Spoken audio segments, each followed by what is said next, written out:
Hello, mag-harvest tayo ngayon ng aking mga kamatis. Yan, yan ang panahon ngayon dito. O, diba? Ang dami kong kamatis. Mga cherry tomatoes. I-check lang tayo dito sa labas. Tingnan nyo ang panahon. Hindi maganda. Medyo tumila ang ulan, pero mamaya siguro uulan uli. So, andito tayo sa aking taniman. Ayun, may kamatis pa akong isa. Pahihinugin pa. Ayan pa sila. Ang dami pa nilang lumalabas. Ayun pa.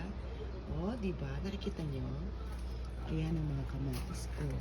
Tapos, may nag-advise sa akin na friend sa YT, tanggalin ko daw yung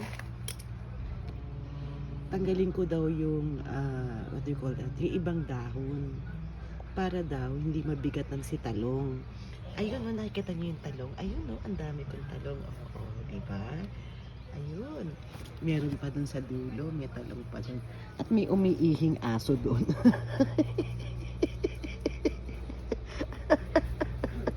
O, diba?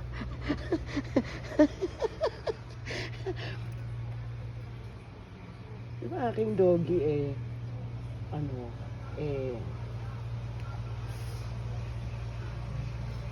you see, ang dami kong talong, diba? Ayun pa, oh. Oh, ayan pa, may talong pang lalaki. Tapos, ayun ang kukunin natin. Oh, diba? Ayun, oh. Nakikita nyo ang aking mga kamatis. Diba? Ang laki na. Tapos, ang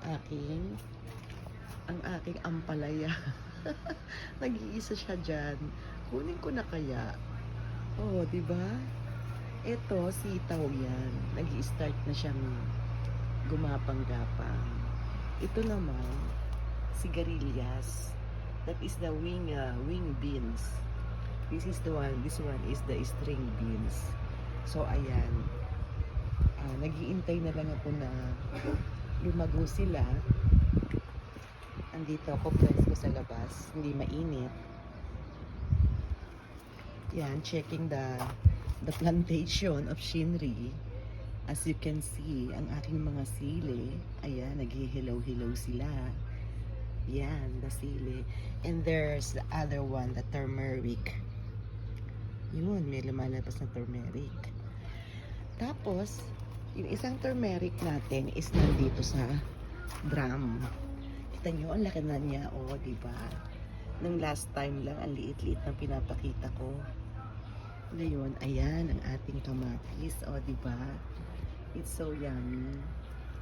Oh, ayan, ang kamatis.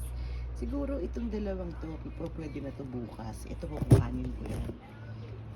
Kukuhanin ko siya. Tsaka yung ating talong. Ayun, no? Ang laki, no? Laki ng talong. Tatanggalan ko siya ng tanggalan lang natin siya ng ang tawag niyan, ng dahon. Kasi ang sabi nung isang subscriber ko, hindi ko malaman kung sino ba, nakalimutan ko yung pangalan. Tanggalan ko daw tanggalan ko daw ng dahon sa ilalim para daw hindi mabigatan si talong. So, ito, tanggalan natin siya ng dahon para hindi daw mabigat. So, ayan. Tanggalin natin ang mga dahon. Ayan. Tanggalan natin. Para daw hindi mabigatan yung puno. Diba? Wala namang mawawala kung ka ng advice. Malay mo makaganda, diba? So, ayan. Yan ang aking update. Yan ang aking update sa aking Hacienda Shinri. Teka, ligpitin natin ito mga pinutol natin dahon. Ayan. Teka, tanggalan pa natin ang dahon dito. Ayan. Diba? Bukas kita kukunin talong. See you tomorrow, talong. Bukas, iisipin ko pa kung anong luto si talong. Kamusta naman ang aking bell pepper. How is my bell pepper? You have any bell pepper in there?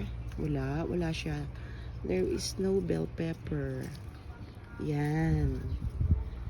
But the chili pepper is getting very nice. I have lots of, you see? Oh, diba nakakatuwa? Sige, kunin na natin si kamatis. Before anything else, gagawin ko siyang sausawan. Ayan, teka lang. Hindi ko makuha kasi hawak ko yung camera. Ayan, teka lang. Kunin natin, ha. Siguro I can use my hands na lang kasi ano na siya, right na siya. Oh, you see? Oh, diba? Maybe I can get this tomorrow. And then, I'm going to get the cherry tomatoes. Ayan. I'm going to get the cherry tomato.